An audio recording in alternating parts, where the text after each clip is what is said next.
நீங்கள் பார்த்துக் கொண்டிருப்பது உங்கள் விஜய். ஐயோ, இங்க பாரு, இப்போதைக்கு என்கிட்ட பணம் எதுவும் கிடையாது. தயவு செஞ்சு என்ன விட்டுரு. தி கிரேட் சக்கரவர்த்தி குடும்பத்தோட ஒரே பொண்ணு, உன்கிட்ட பணம் இல்லையா?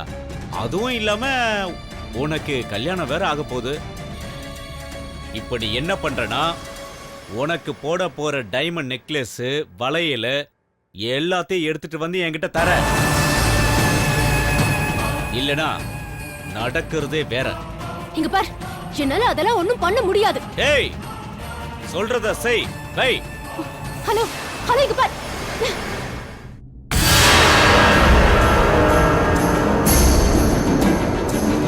ச்சே. இப்ப என்ன பண்ணலாம்?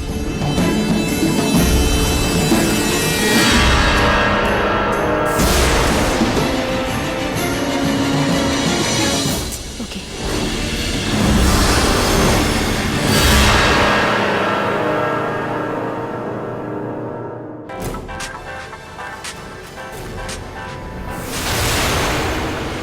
சொல்லு Kalpana. Hi Dinesh.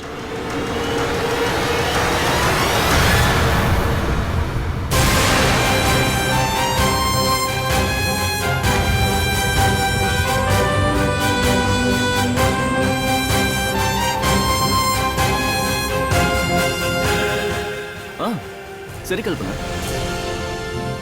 Thanks. Thank you so much Dinesh. Okay, bye. வா வா வா. நீ எதுக்கு மேல என் காலை புடிச்சு காப்பாத்துன்னு கெஞ்சணும்டி. வா வா வா போடி.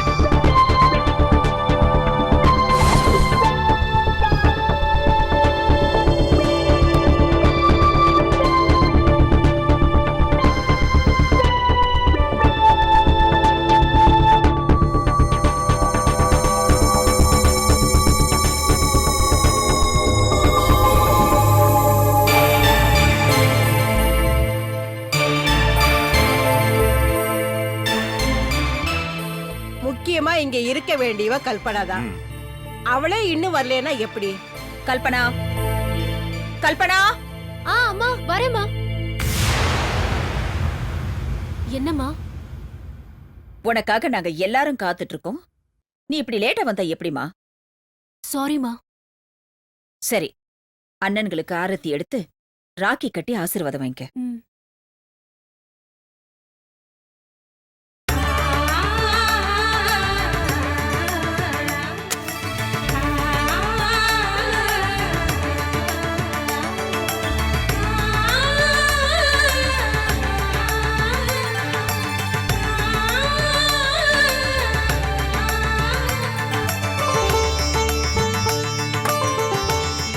கல்பனா,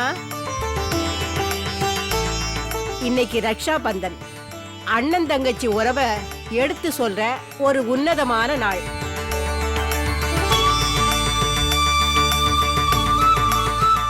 இது வட இந்திய கலாச்சாரமா இருந்தாலும் நம்ம குடும்பத்துல தலைமுறையா கடைபிடிச்சிட்டு வர்றோம். நமக்கு முந்தின தலைமுறை வட இந்தியாவுல இருந்ததுனால இந்த கலாச்சாரத்தை கடைபிடிச்சாங்க. அது அப்படியே தொடர்ந்து வருது. உனக்கு 2 அண்ணனுங்க இருக்காங்க. 2 பேருகிட்டையும் ஆசீர்வாதம் வாங்கிக்க. உனக்கு 2 பேரும் பரிசு தருவாங்க. அப்படி சொல்லுங்க பாட்டி. ஆனா இந்த அண்ணன்களை பார்த்து கல்பனாவுக்கு பயமே இல்லையே.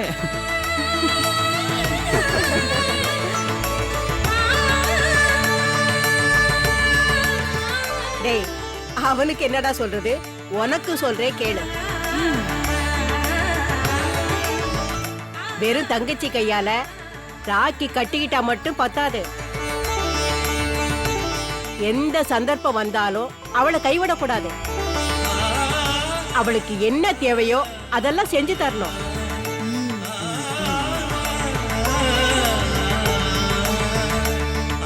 அம்மா, இதெல்லாம் இவளுக்கு எங்கம்மா தெரிய போகுது? சரி சரி, பேசுறதெல்லாம் நிறுத்துங்க. கல்பனா, அம்மா ராக்கிய கட்டி விடுமா. சரிம்மா.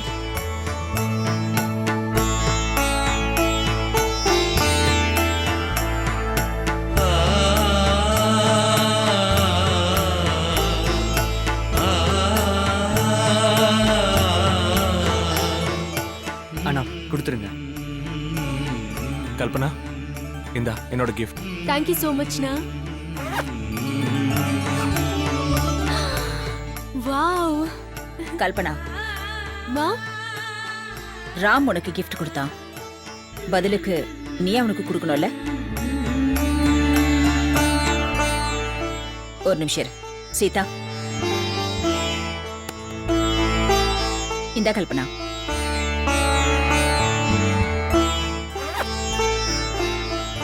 Wow, super. அண்ணா, உங்க gift பாருங்க. செயினா? ரொம்ப நல்லா இருக்குல்ல? ம்.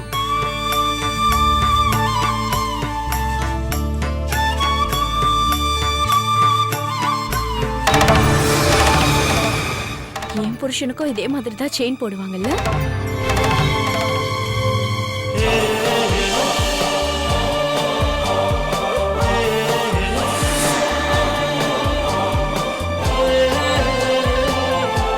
சித்ரா, என்ன இது?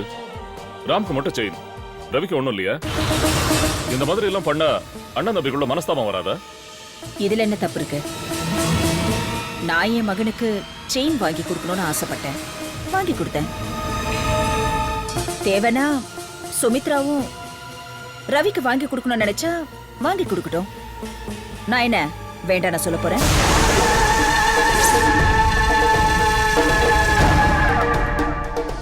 இல்ல சித்ரா, நான் என்ன இதெல்லாம் பெருசுப்படுத்த வேண்டாம். சித்ராவுக்கு எது சரின்னு படுதோ அத பண்ணிருக்கா. இதுல தப்பு என்ன இருக்கு?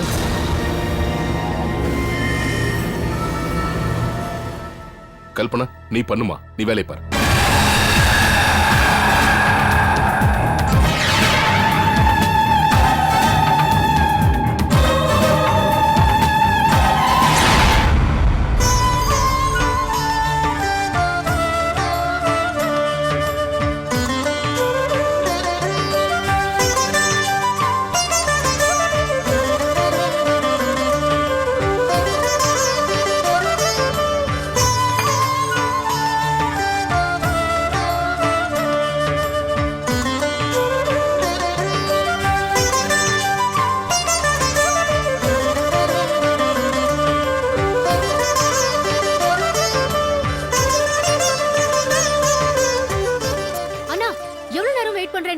மாட்டியா?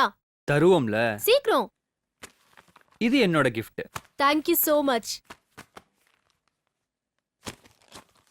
ஐயையே, என்னண்ணா வெறும் புடவைய வாங்கி கொடுத்திருக்க? ராமண்ண மாதிரி காஸ்ட்லி நெக்லஸ் வாங்கி கொடுத்திருக்கலாம்ல. போனா கிஃப்ட்ல சின்னது என்ன பெருசு என்ன? அவனால என்ன செய்ய முடியுமோ அதை செஞ்சிருக்கான். அதுல இருக்கிற அன்பை மட்டும் பாரு, விலைய பார்க்காத. கல்பனா சொல்றதுல என்ன தப்பு இருக்கு?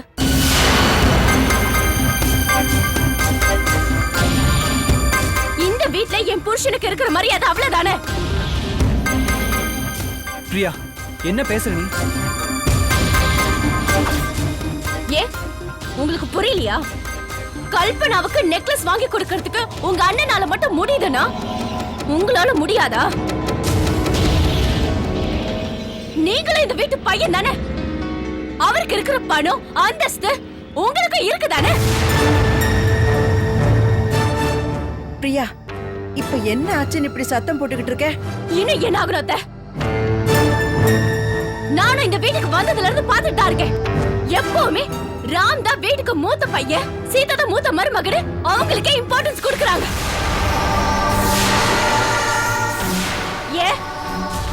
ஏன் புருஷன் இந்த வீட்டுக்காக உழைக்கிறது இல்லையா? நானும் இந்த வீட்டு மருமக தானே. எனக்கு எந்த மதிப்பும் மரியாதையும் இல்லையே. பிரியா, சும்மா இரு பிரியா. இருங்க, நான் ஏன் சும்மா இருக்கணும்? நான் கேட்கறதுல என்ன தப்பு இருக்கு?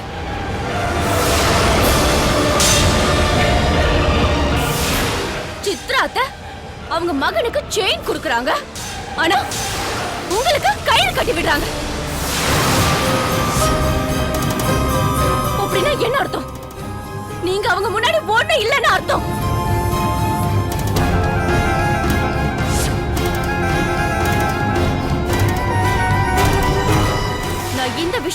மட்டும் பேசல, எனக்கும் சீதாவுக்கும் இடையில நீங்க காட்டுற பார்ஷாலிட்டிய பத்தி தான் பேசுறேன்.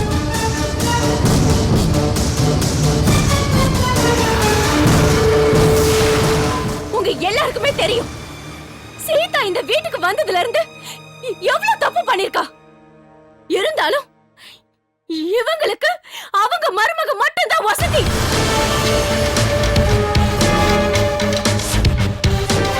நான் ஏதாவது சொல்ல போனா நீ சின்ன மருமக, உனக்கு ஒண்ணு தெரியாது, சும்மா இருன்னு என் வாய்க்கு போட்டு போடுறீங்க.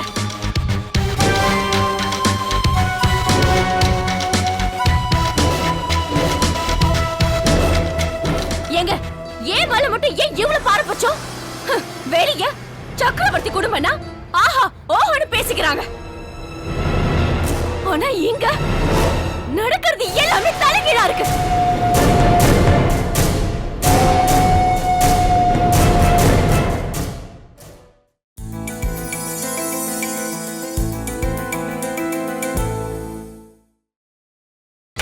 நீங்கள் பார்த்துக் கொண்டிருப்பது உங்கள் விஜய். சொல்லுங்க அத்தை, நீங்க செய்யறது சரியா?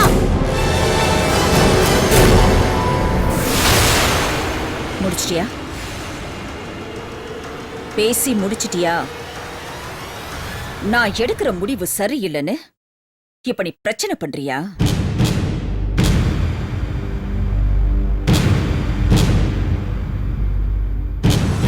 சரி, உன் பிரச்சனைக்கு நான் முடிவு சொல்றேன். எப்பவுமே ராம்க்கு மட்டும்தான் முக்கியத்துவம் கொடுக்கறீங்க, ஏன் புருஷனுக்கு முக்கியத்துவம் கொடுக்க மாட்டேங்கிறீங்கன்னு சொல்றியே. ராம்க்கு முக்கியத்துவம் கொடுத்தது நான் இல்ல, இவரு.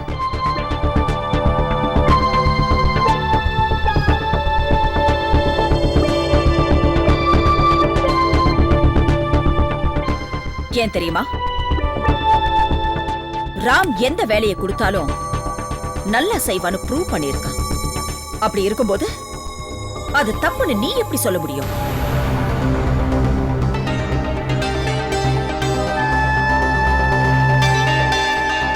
ரவி அவர் மகன் தானே?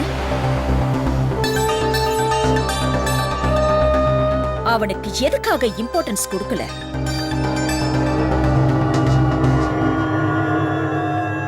ஏன்னா அவன் கத்துக்க வேண்டியது இன்னும் நிறைய இருக்கு.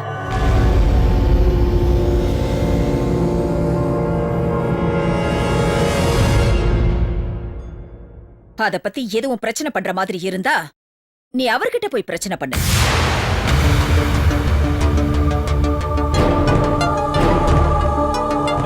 என் பையன் பண்ற சாதனை எனக்கு ரொம்ப பெருமையா இருக்கு.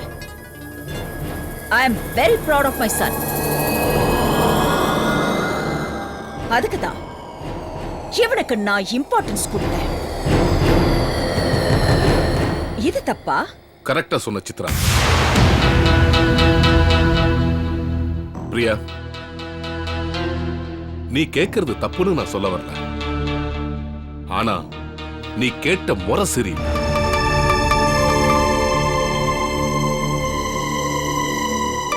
ரவி என் சொந்த பையன், ராம் என் தம்பி பையன். நான் என்னைக்குமே ரெண்டு பேரையும் பிரிச்சு பார்த்தது கிடையாது.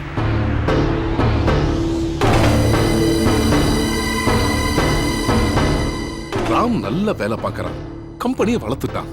அதனால அவனுக்கு தர வேண்டிய மரியாதைய கொடுத்துதானே ஆகணும்.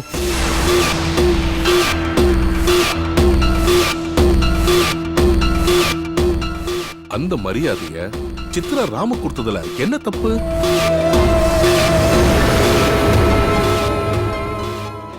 இப்பதான் நீ இந்த வீட்டுக்கு மருமகளா வந்திருக்க. இந்த வீட்டுல இருக்கிறவங்கள புரிஞ்சுக்கிறதுக்கு ரொம்ப நாளாகும்.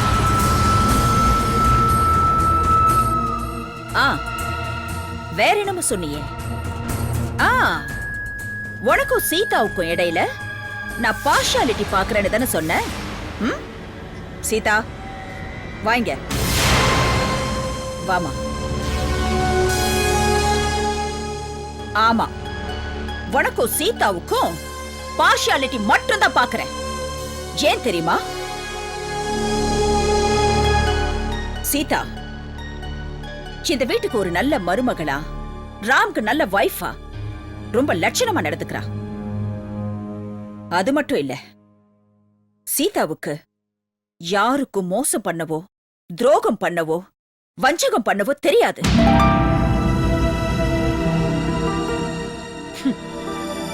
இந்த அளவுக்கு நீ பேசுறியே, என்னைக்காவது ஒரு நாள், ஒரே ஒரு நாள் சீக்கிரமா எழுந்து இந்த வீட்ல பூஜை பண்ணி சமையல் செஞ்சு எல்லாருக்கும் பரிமாறி இருக்கியா?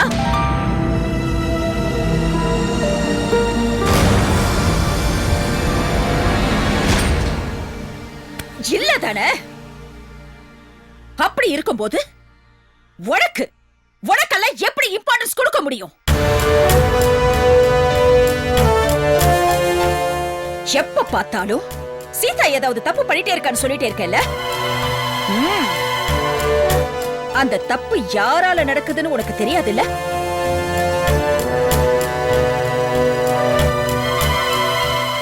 உன் மனசாட்சியை தொட்டு கேட்டு பாரு, அப்ப அது சொல்லும்.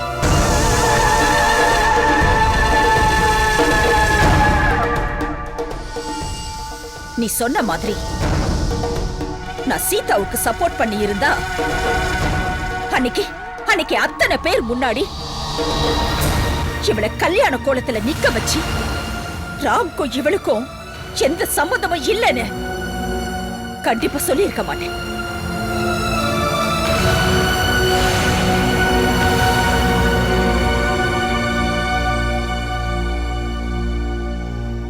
இப்ப இவ இந்த வீட்ல வேலைக்காரி மாதிரி இருந்திருக்கவும் மாட்டா.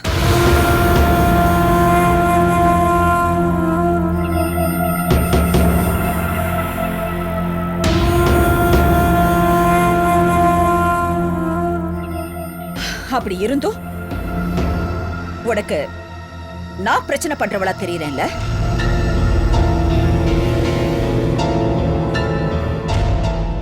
சரி, இப்ப இருந்து சீதாவுக்கு கொடுக்கிற எல்லா மரியாதையையும் உனக்கு தரேன். பாக்குறேன் அந்த மரியாதைய நீ எந்த அளவுக்கு காப்பாத்துறேன்னு.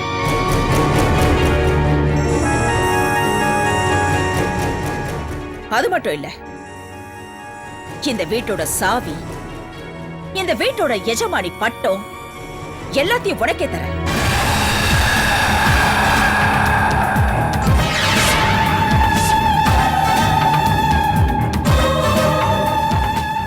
நீ இந்த வீட்டை நடத்தி பாரு, அப்போ தெரியும் எல்லாம்.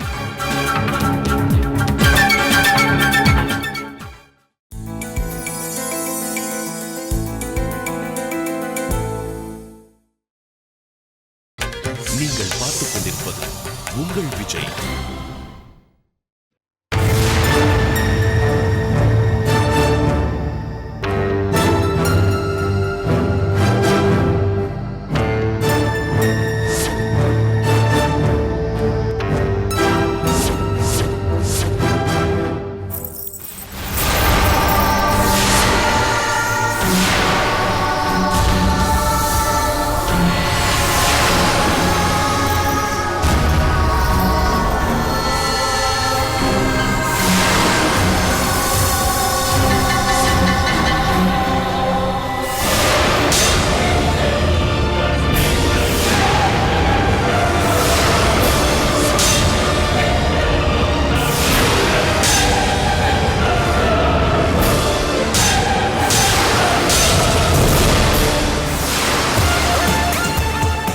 சித்ரா, என்ன பண்றமா நீ?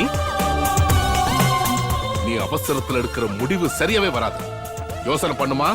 மாமா, உங்க பிசினஸ் விஷயம் எல்லாத்திலுமே நான் எப்படி தலையிடுறது இல்லையோ அதே மாதிரி ப்ளீஸ் நீங்க இந்த விஷயத்துல தலையிடாதீங்க. இன்னைக்கு இவ பிரச்சனை பண்ணிருக்கா, அதுக்காக தான் நான் இந்த முடிவை எடுத்திருக்கேன்னு தயவு செஞ்சு யாரும் தப்பா நினைக்காதீங்க.